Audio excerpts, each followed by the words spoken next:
जो लोग बोल रहे हैं महाराज कुछ तो मिल रहा है ले लो, लेकिन अलायंस कर लो, कुछ तो मिल रहा है। उन लोगों को मैं एक ही बात बोलना चाहता हूँ, हम कुछ लेने के लिए नहीं आए हैं। हम ये ज़मीन हमारा है, हमें भूमिहीन किया गया है। हम अपना अधिकार मांग रहे हैं। हम कुछ अधिकार नहीं मांग रहे हैं। हम वही अधिकार मांग रहे हैं जो हिंदुस्तान का नागरिक को मिलना चाहिए, जो तिपरासा को मिलना चाहिए। मैं कुछ के लिए क्यों कॉम्प्रोमाइज़ करूं? मैंने इतना देर तक आपके लिए फ़ाइट किया है। मैंने इतना देर हमारे गरीब गाँव में जो रहते हैं, जो भूखा है, जो प्यासा है, जिसके पास कुछ नहीं, उसके लिए फ़ाइट किया है। आज मैं कुछ के लिए, कुछ थोड़ा-सा एडजस्टमेंट के लिए मैं अपना अधिकार क्यों दे दूँ?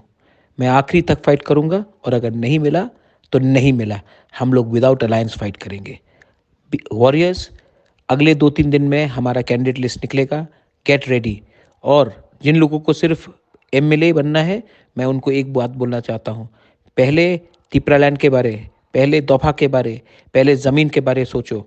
अगर आपको सिर्फ अपना स्वार्थ देखना है, तो टिकट मांगना बंद करो और ज़मीन में काम करो, गांव-गांव में जाकर काम करो। टिकट वो बागरा डिसाइड करेगा।